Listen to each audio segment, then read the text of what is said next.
Hey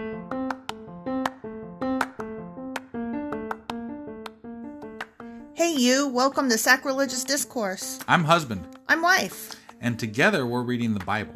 Starting with Genesis and eventually ending with Revelations, we're working through every book and offering our atheist 2 cents. Or shekels. Yeah, those. We're asking questions and pointing out all the nonsense. We aren't academics or scholars. Nope. In fact, when it comes to religion, we really don't know anything at all. What we've learned so far is that God's a dick. Oh, he really is, isn't he? If you're interested in how we reached this startling conclusion, maybe start from episode 1. Otherwise, jump in anywhere. It's all good. Yep.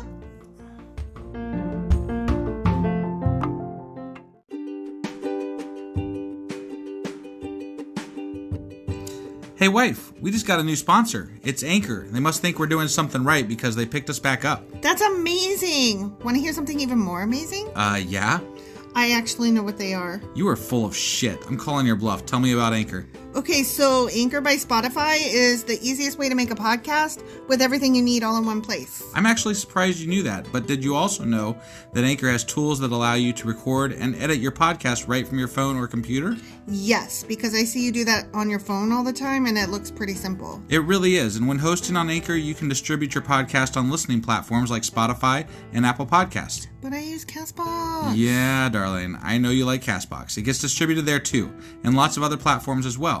And how much are we paying for this awesome service? Absolutely nothing. Coolio! So then we should tell people to download the Anchor app or go to anchor.fm to get started? Yep, do it now.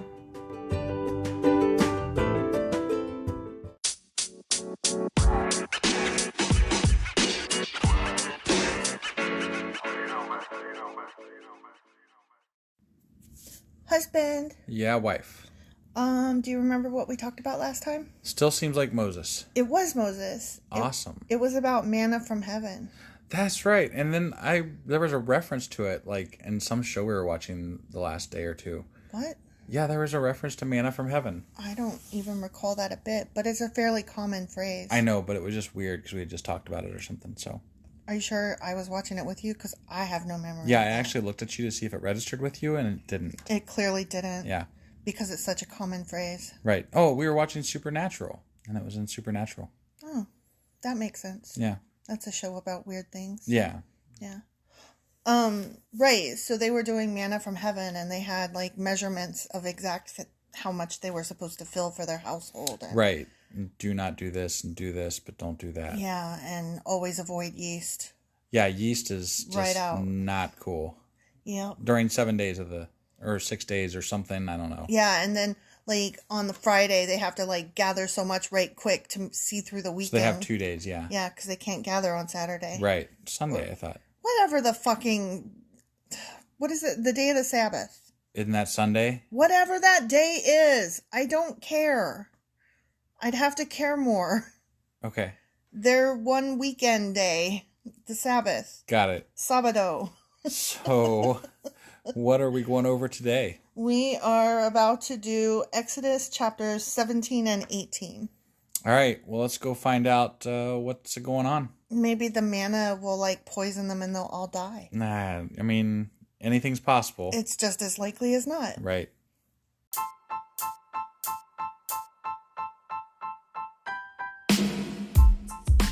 Hey, wife. Yes, husband. Did you know that we are now on Patreon? Yes, because you told me, but also, no, tell me more. So we're on Patreon now. Are we? We are, and our supporters can go there and support us, and we have multiple levels all the way up to You Killed God. That sounds really drastic and escalated quickly-ish. Well, no, there's multiple levels before there, so it escalates on a sliding scale of, cheap to not cheap. Oh. But, we can definitely use any amount, so, like, any support is always appreciated. So, what exactly is Patreon? It's a place where you can show your support for our podcast. And just our podcast? Any podcast or any performer. But, we're the ones that, you're listening to right now. So maybe you should, support us. That'd be awesome. That would be awesome. But we love you anyway. So all you got to do is go to Patreon, look up Sacrilegious Discourse. It's actually patreon.com/sacrilegious discourse is our actual main page there. So head on over and send us some love. Yeah.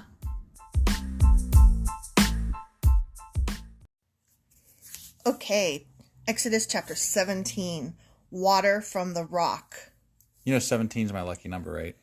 So this better be good. Well, all I could think was water from the rock, and then I was thinking about The Rock, and then I was like... Then Dwayne Johnson. Dwayne Johnson, yeah. That's a walk. That is a walk, yeah. But it's The Rock. It's the walk for the rock. Yeah. Okay. At the Lord's command, the whole community of Israel left the wilderness of capital S, sin, and moved from place to place. Capital S, sin. Yeah. Eventually, they camped at Rephidim, but there was no water there for the people to drink. That's the problem. Womp womp. So once more, the people complained against Moses. They complained against Moses. As opposed to not against him? Give us water to drink, they demanded. Quiet, Moses replied. Why would you move somewhere where there's no water? I mean, they're just roaming around. And they were like... Here's a good place to not stay. Let's stay. Right, but wouldn't you look for water? Like I would. Back in those days, it seems like a pretty vital thing to have around. Yes, I agree. But when Moses said, quiet, like it reminded me of that one commercial for Crohn's disease medicine where the blonde lady, she turns to the camera and says, not now, Crohn's. I don't know. Okay. Quiet, Moses said. Not now, Crohn's. Why are you complaining against me? And why are you testing the Lord? Because they're thirsty. Right? Yeah. They're thirsty, like, man. It only takes a few days to die of thirst, so right? Jesus, get this shit figured out, man. Yeah. But tormented by thirst, they continued to argue with Moses. Why did you bring us out of Egypt? Are you trying to kill us, our children, and our livestock with thirst? Then Moses cried out to the Lord, what should I do with these people? I mean, I think it's a pretty valid argument. Yeah. Like, no water. They are ready to stone me. The Lord said to Moses, walk out in front of the people. Take your staff, the one you used when you struck the water of the Nile, and call some of the elders of Israel to join you. I will stand before you on the rock at Mount Sinai. Sinai. See, I said it right that time. Yeah. Strike the rock, and water will come gushing out. Then the people will be able to drink. He has to use his magic stick to hit a rock. God can't just make it fucking rain, huh? I mean, and there's no fucking water. So, like, I mean, what are they supposed to do? Start dropping off dead before they start complaining? Yeah, definitely. I mean, just like, what is the alternative? He's mad here? that they're complaining about dying of thirst. It's just bullshit. Yeah. So Moses struck the rock as he was told, and water gushed out as the elders looked on.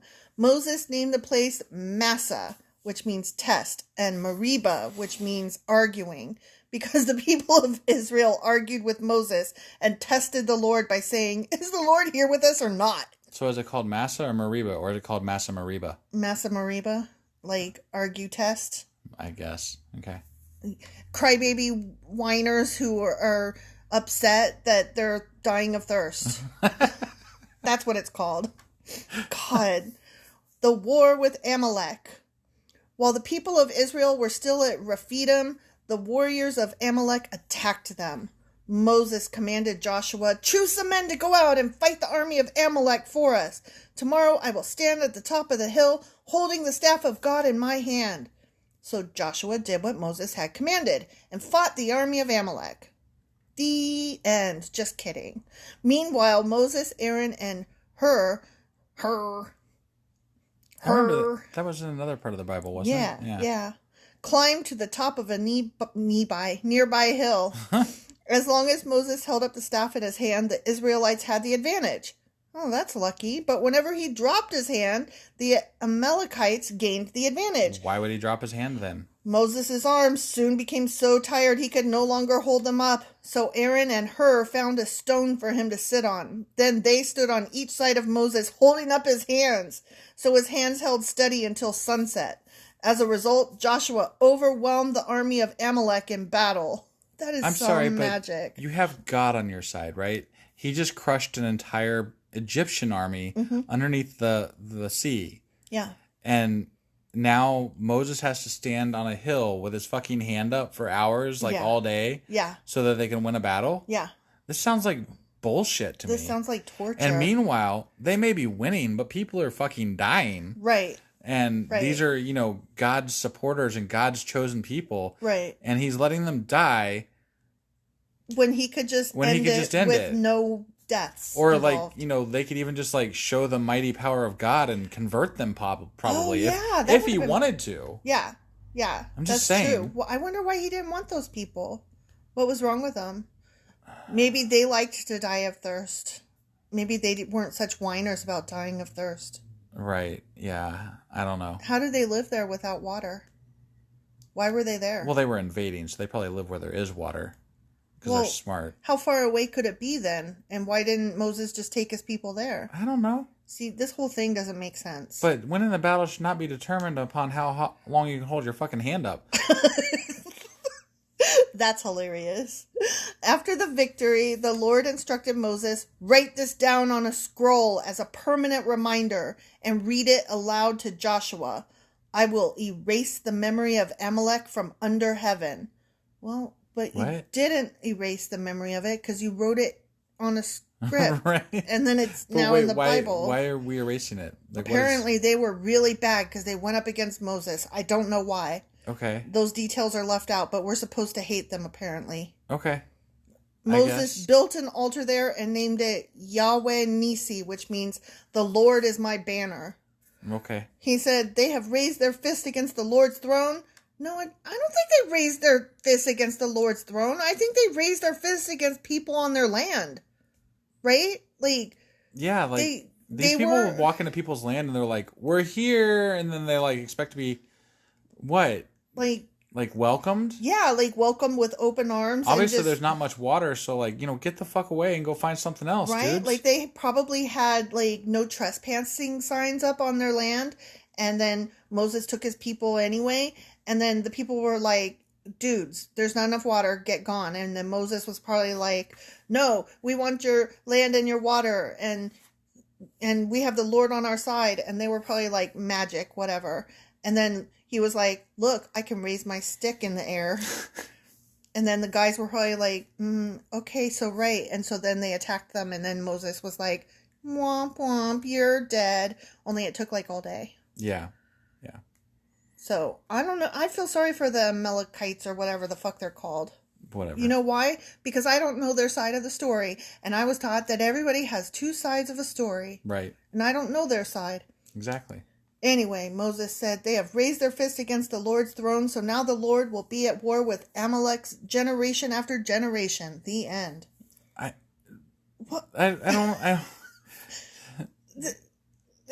I'm speechless. It's so asinine. Right.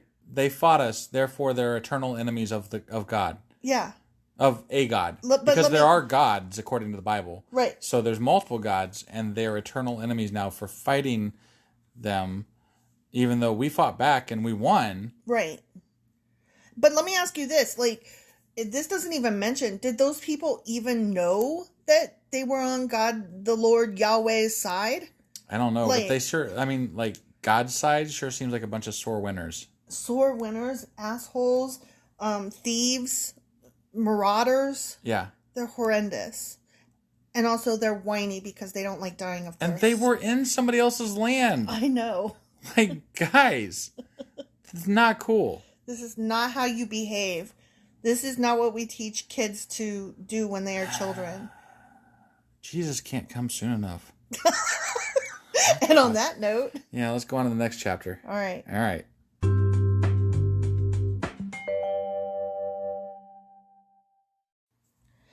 Okay, let's try this again, husband. Yeah, I fucked that one up. Yeah, you did. We're to take 2 now, which is never quite as good, so I apologize in advance for that. So you guys are going to miss out on this whole story about socks. Yeah, socks and... It was a good one, and I'm sorry for you. Anyway, yeah. Exodus chapter 18, Jethro Visits Moses. Maybe we'll cover socks in a special episode or something. Oh my God. Probably not. It Probably wasn't not. that good. Basically, I'll give you a synopsis. Amazon Echo added socks to our wish list on whatever because it wanted to, because it was like, you're short, and we're like, fuck you, and whatever, and now we're done. Okay, moving on. You just raped that story. I really did. Bastardized it. I mean, I didn't rape it as much as God raped shit in the fucking Bible. Oh my God. What the hell? You're not okay. Okay, anyway. Jethro Visits Moses. We already went over, wasn't Jethro Tull a singer? And Jethro was a character on the Beverly Hillbillies. Right. And then I asked you about what songs he sang, Jethro Tull, and you were like, I don't know. And that's when you mentioned having to ask the Amazon Echo. Yeah. And then that's when we got onto the story about the socks that she wanted to add to my cart. Yeah. So, okay, now you're all caught up on everything you missed, guys. Yeah, that was it. That was it. So Moses' father-in-law Jethro, the priest of Midian, I don't fucking know, heard about everything God had done for Moses and his people, the Israelites. He heard especially about how the Lord had rescued them from Egypt. Earlier, Moses had sent his wife Zipporah and his two sons back to Jethro, who had taken them in. And here's where we enter a parentheses aside, because it's completely unimportant to the story. Right. Parentheses. Moses' first son was named Gershom, for Moses had said when the boy was born, I have been a foreigner in a foreign land. And that is where the title of Robert A. Heinlein's book, Stranger in a Strange Land, comes from. Awesome. Just so you know. Good to know. His second son was named Eliezer, for Moses had said, the God of my ancestors was my helper. He rescued me from the sword of Pharaoh. End parentheses. Back to the story. Okay. Jethro, Moses' father-in-law, now came to visit Moses in the wilderness. He brought Moses' wife and two sons with him, and they arrived while Moses and the people were camped near the mountain of God. Jethro had sent a message to Moses saying, I, Jethro, your father-in-law, am coming to see you with your wife and your two sons. Rah, see? Rah. Okay, well, I'll be waiting for you. Like, okay, when I go to visit my parents, I don't just say, I, your daughter, am coming to visit your house. Like, well, this was how did they communicate back? They probably had to send messengers. So, like, and then there was like this whole respect and tier thing of like things and stuff. So they probably sent somebody who was like, I'm relaying a message for you, sire, and all that kind of shit. And I mean, whatever. But how about asking, not just saying, I'm coming, y'all better clean up and get my bedroom See, but that ready. takes too much time. If you just send a message saying I'm coming, at least they got a heads up, and then you don't got to send a message in return. You just wait for them to show up. Whatever. I mean, it's just a matter of resources. I do call my mom first to tell her I'm coming to visit, so she has time to put a bra on before I get there. See, that's all he's doing. He's like, I'm coming, yo. Do you call your mom before you come to visit? Well, yeah. What are you asking or announcing? It depends on the situation. I mean, me generally, I'm like, hey, I'm in the area. Do you mind if I stop by? Right. But that's both an ask and a tell. Sometimes I tell my mom I'm stopping by because she's stupid with electronics and she needs help. And I'm like, I'm just coming over. I'll be there in a few. Yeah.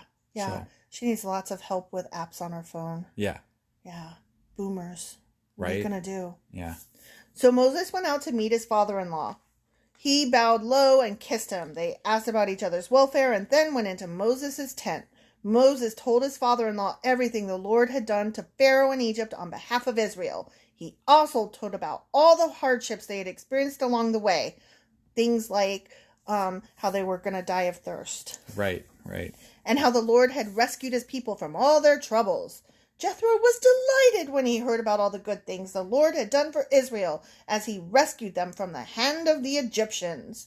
Praise the Lord, Jethro said, for he has rescued you from the Egypts and from Pharaoh. Yay. There was much rejoicing. Pew, pew, pew. Yes, he has rescued Israel from the powerful hand of Egypt! ! I know now that the Lord is greater than all other gods. Huh? The other gods, there they are again. There's other gods. Because he rescued his people from the oppression of the proud Egyptians. I gave him a really proud voice because it's fun to sometimes do that. Right. Then Jethro, Moses' father-in-law, how come they have to say that every time? Like, I know that we were just talking about Jethro, but I want to remind you every sentence who he is. He's Moses' father-in-law. Right. Brought a burnt offering and sacrifices to God, this particular God, the Yahweh one. Right. Not any of the other ones that clearly also existed. I want to see like a God fight. That'd be awesome. Right? Like one God fights another God. Well, like, I know on Supernatural they had an angel versus demon showdown. Right. Yeah. That was cool. But I want to see two gods fight. Like, Well, on Lucifer, we have two angels fighting, but then God comes down to stop them. I want to see like Buddha versus God. Buddha versus Yahweh. Gosh, that's not nice. No? Oh, wait, on Supernatural, there was one episode where all the different gods were staying at like this hotel and then they were all fighting each other. Do you remember that? No. That was kind of cool. I don't. Aaron and all the elders of Israel came out and joined him in a sacrificial meal in God's presence. Oh, so God was there, eh? I guess, but what does that really mean? Was he just a cloud hovering over the meal? Was he a pillar? Was the Lord of the Angel there instead of God? Right. Was he a burning bush? I don't know. We don't know. The appointment of judges. You're a judge. The next day, Moses took his seat to hear the people's disputes against each other. Oh, I guess he made himself a king. I guess, yeah. They waited before him from morning till evening. That job would be so boring. Right. When Moses' father-in-law, whose name is Jethro, saw all that Moses was doing for the people, he asked, "What are you really accomplishing here? Why are you trying to do all this alone while everyone stands around you from morning till evening?" Moses replied, "Because the people come to me to get a ruling from God. When a dispute arises, they come to me, and I am the one who settles the case between the quarreling parties. I inform the people of God's decrees and give them his instructions." Sounds legit, right? I mean, if you put yourself in that position, you know, I guess you got to deal with the relaying of the info. Right? "This is not good!" Moses' father-in-law exclaimed. Who the hell is he to say? Well, he decided with his powerful, loud voice, "I am coming to visit. I am going to judge how you do things now. Wah. God hasn't complained yet. Well, maybe God is complaining through Jethro. Maybe. "You're going to wear yourself out, and the people too. This job is too heavy a burden for you to handle all by yourself." Boy, he hasn't worked in corporate America then. No. "Now listen to me and let me give you a word of advice, and may God be with you. You should continue to be the people's representative before God, bringing their disputes to him.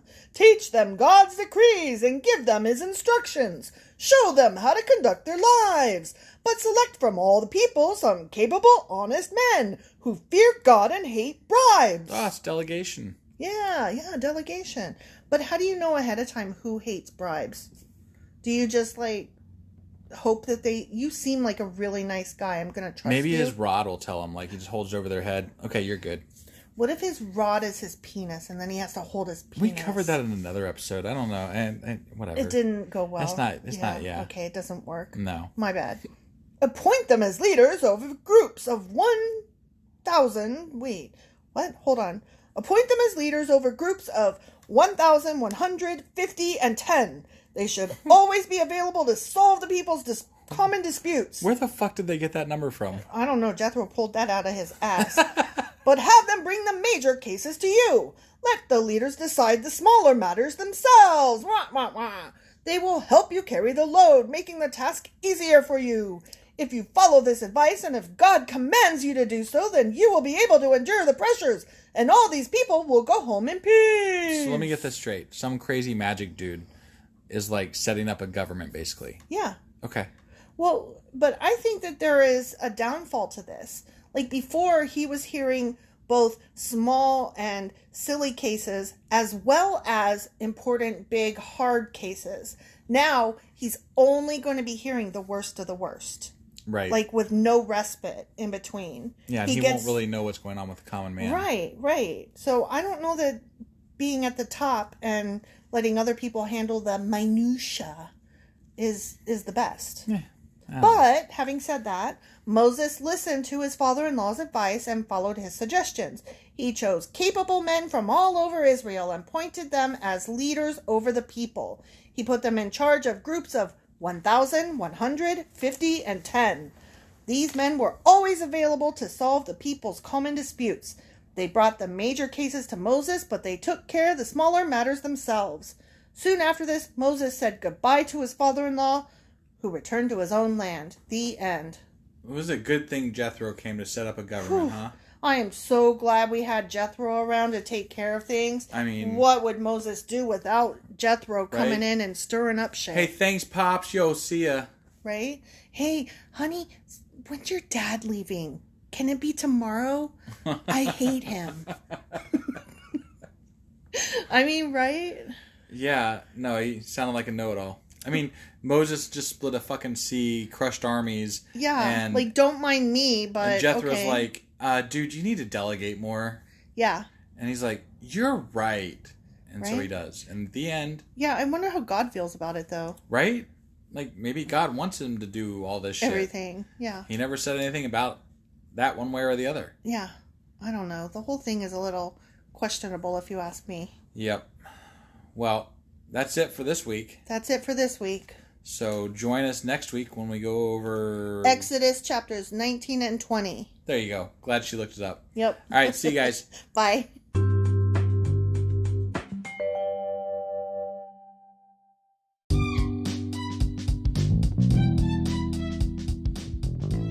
Husband. Yes, wife. Is there a way for people to contact us? Well, sure. They can get on our Twitter account. We have a Twitter account? We do. What is it? It is sacrilegious_D. Like D for discourse? Yeah, they wouldn't let me put the whole thing, so I had to shorten it to _D. I hate them. Yeah, that's disgusting. How do you spell sacrilegious? Do you know? I don't want to. Just look it up in a dictionary or something. I don't want to do that right now. You know why? Sacrilegious_D. Okay? Because you messed it up and I made you fix it. That's why. Yeah. What about an email? Yeah, we got that too. What is it? sacrilegiousdiscourse@gmail.com. Oh, well, that's easy. Yeah. As long as you know how to spell sacrilegious. Right. Well, definitely get a hold of us. Let us know what you thought of the episode. And, any comments, hate mail. We love that kind of stuff. Also, you could answer some questions that we leave throughout or, correct my pronunciations. Yeah, which are probably please. Bad, wrong, and horrible. Because we suck sometimes. Absolutely! Oh, also, if you like this shit or whatnot, give us a like on your podcasting app and stuff, or even leave a comment or something. That would be awesome. That would be awesome. Goodbye.